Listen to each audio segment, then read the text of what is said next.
Hi, I'm John Green. This is Crash Course U.S. History, and today we're going to tell the story of how a group of plucky English people struck a blow for religious freedom and founded the greatest, freest, and fattest nation the world has ever seen.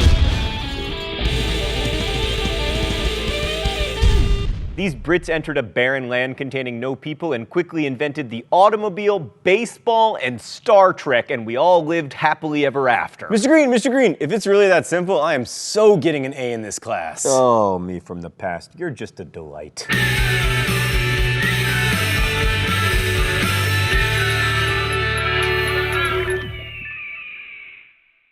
So most Americans grow up hearing that the United States was founded by pasty English people who came here to escape religious persecution. And that's true of the small proportion of people who settled in the Massachusetts Bay and created what we now know as New England. But these Pilgrims and Puritans, there's a difference, weren't the first people or even the first Europeans to come to the only part of the globe we didn't paint over. In fact, they weren't even the first English people. The first English people came to Virginia. Off topic, but how weird is it that the first permanent English colony in the Americas was named not for Queen Elizabeth's epicness, but for her supposed chastity. Right, anyway, those first English settlers weren't looking for religious freedom, they wanted to get rich. So the first successful English colony in America was founded at Jamestown, Virginia in 1607. I say successful because there were two previous attempts to colonize the region. They were both epic failures, the more famous of which was the colony at Roanoke Island set up by Sir Walter Raleigh, which is famous because all the colonists disappeared, leaving only the word Croatan carved into a tree.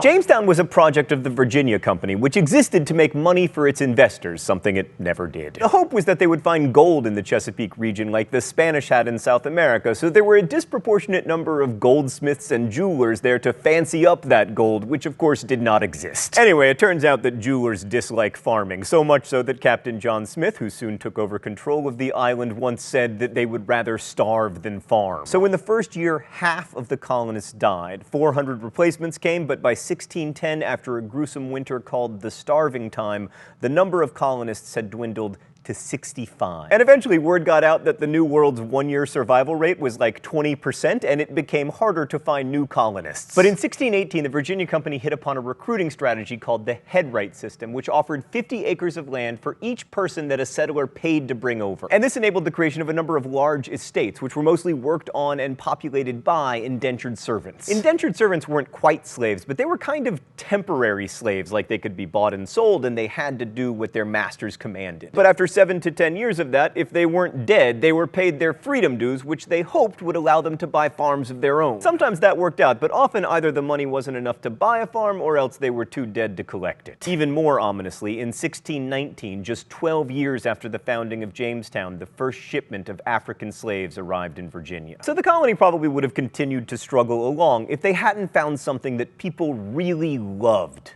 Tobacco. Tobacco had been grown in Mexico since at least 1000 BCE, but the Europeans had never seen it, and it proved to be kind of a thank you for the smallpox, here's some lung cancer gift from the natives. Interestingly, King James hated smoking. He called it a custom loathsome to the eye and hateful to the nose, but he loved him some tax revenue, and nothing sells like drugs. By 1624, Virginia was producing more than 200,000 pounds of tobacco per year. By the 1680s, more than 30 million pounds per year. Tobacco was so profitable that colonists created huge plantations with very little in the way of towns or infrastructure to hold the social order together, a strategy that always works out brilliantly. The industry also structured Virginian society. First off, most of the people who came in the 17th century, 3/4 of them, were servants. So Virginia became a microcosm of England, a small class of wealthy landowners sitting atop a mass of servants. That sounds kind of dirty, but it was mostly just sad. The society was also overwhelmingly male. Because male servants were more useful in the tobacco fields, they were the greatest proportion of immigrants. In fact, they outnumbered women 5 to 1. The women who did come over were mostly indentured servants, and if they were to marry, which they often did because they were in great demand, they had to wait until their term of service was up. This meant delayed marriage, which meant fewer children, which further reduced the number of females. Life was pretty tough for these women, but on the upside, Virginia was kind of a swamp of pestilence, so their husbands often died. And that created a small class class of widows or even unmarried women who, because of their special status, could make contracts and own property, so that was good, sort of. Okay, a quick word about Maryland. Maryland was the second Chesapeake colony, founded in 1632, and by now there was no messing around with joint stock companies. Maryland was a proprietorship, a massive land grant to a single individual named Cecilius Calvert. Calvert wanted to turn Maryland into like a medieval feudal kingdom to benefit himself and his family, and he was no fan of the representational institutions that were developing in Virginia. Also, Calvert was Catholic, and Catholics were welcome in Maryland, which wasn't always the case elsewhere. Speaking of which, let's talk about Massachusetts. So Jamestown might have been the first English colony, but Massachusetts Bay is probably better known. This is largely because the colonists who came there were so recognizable for their beliefs, and also for their hats. That's right, I'm talking about the Pilgrims and the Puritans, and no, I will not be talking about Thanksgiving. Is a lie. I can't help myself, but only to clear up the difference between Pilgrims and Puritans, and also to talk about Squanto. God, I love me some Squanto. Let's go to the thought bubble. Most of the English men and women who settled in New England were uber-Protestant Puritans who believed the Protestant Church of England was still too Catholic-y with its kneeling and incense and extravagantly hatted archbishops. The particular Puritans, who by the way did not call themselves that, other people did, who settled in New England were called Congregationalists because they thought congregations should determine leadership and worship structures,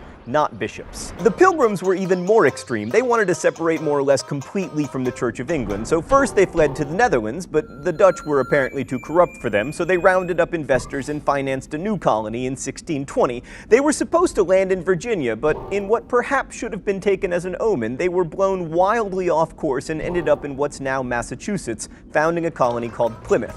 While still on board their ship, the Mayflower, 41 of the 150 or so colonists wrote and signed an agreement called the Mayflower Compact, in which they all bound themselves to follow, quote, just and equal laws that their chosen representatives would write up. Since this was the first written framework for government in the US, it's kind of a big deal. But anyway, the Pilgrims had the excellent fortune of landing in Massachusetts with 6 weeks before winter, and they had the good sense not to bring very much food with them or any farm animals. Half of them died before winter was out. The only reason they didn't all die was that local Indians, led by Squanto, gave them food and saved them. A year later, grateful that they had survived mainly due to the help of an alliance with the local chief Massasoit, and because the Indians had taught them how to plant corn and where to catch fish, the Pilgrims held a big feast, the first Thanksgiving. Thanks, Thought Bubble. And by the way, that feast was on the fourth Thursday in November, not mid-October, as is celebrated in some of these green areas we call not America. Anyway, Squanto was a pretty amazing character, and not only because he helped save the Pilgrims. He found that almost all of his tribe, the Patuxet, had been wiped out by disease, and eventually settled with the Pilgrims on the site of his former village, and then died of disease, because it is always ruining everything. So the Pilgrims struggled on until 1691, when their colony was subsumed by the larger and much more successful Massachusetts Bay Colony. The Massachusetts Bay Colony was chartered in 1629 by London merchants who, like the founders of the Virginia Company, hoped to make money. But unlike Virginia, the board of directors relocated from England to America, which meant that in Massachusetts they had a greater degree of autonomy and self-government than they did in Virginia. Social unity was also much more important in Massachusetts than it was in Virginia. The Puritans' religious mission meant that the common good was, at least at first, put above the needs or the rights of the individual. Those different ideas in the North and South about the role of government would continue until now. Oh god, it's time for the mystery document? The rules are simple. I read the mystery document, which I have not seen before. If I get it right, then I do not get shocked with this shock pen. If I get it wrong, I do. All right.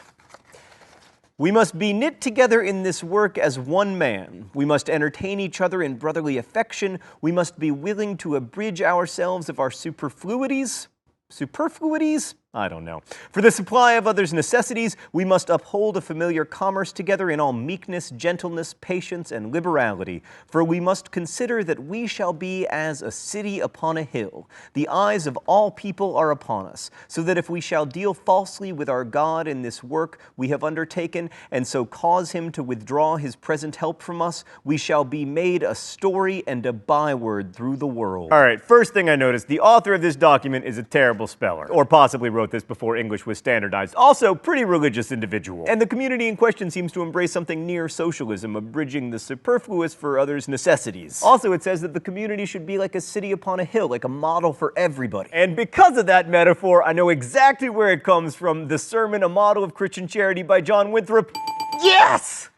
Yes! No punishment! This is one of the most important sermons in American history. It shows us just how religious the Puritans were, but it also shows us that their religious mission wasn't really one of individualism, but of collective effort. In other words, the needs of the many outweigh the needs of the few, or the one. But this city on a hill metaphor is the basis for one kind of American exceptionalism, the idea that we are so special and so godly that we will be a model to other nations. At least as long, according to Winthrop, as we act together. Lest you think Winthrop's words were forgotten, they did become the centerpiece of Ronald Reagan's 1989 farewell address. Okay, so New England towns were governed democratically, but that doesn't mean that the Puritans were big on equality or that everybody was able to participate in government, because no. The only people who could vote or hold office were church members, and to be a full church member, you had to be a, quote, visible saint. So really, power stayed in the hands of the church elite. The same went for equality. While it was better than in the Chesapeake colonies or England, as equality went, pretty unequal. As John Winthrop declared, some must be rich and some poor, some high and eminent in power and dignity,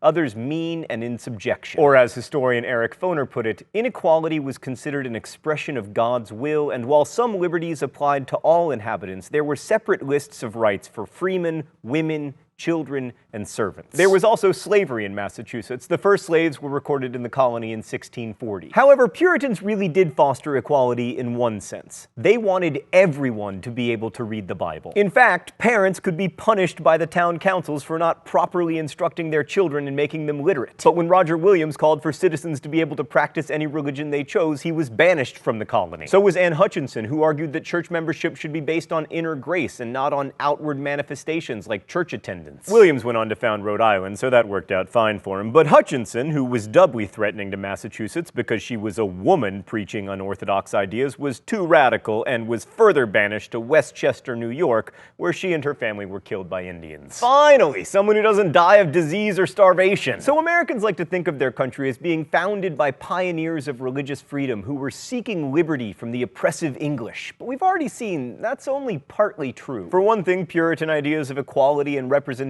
weren't particularly equitable or representational. In truth, America was also founded by indigenous people and by Spanish settlers, and the earliest English colonies weren't about religion, they were about money. We'll see this tension between American mythology and American history again next week, and also every week. Thanks for watching. I'll see you next time. Crash Course is produced and directed by Stan Miller. Our script supervisor is Meredith Danko. The associate producer is Danica Johnson. The show is written by my high school history teacher, Raoul Meyer, and myself, and our graphics team is Thought Bubble. If you have questions about today's video, or really anything about American history, ask them in comments. The entire Crash Course team and many history professionals are there to help you. Thanks for watching Crash Course. Please make sure you're subscribed, and as we say in my hometown, don't forget to be awesome.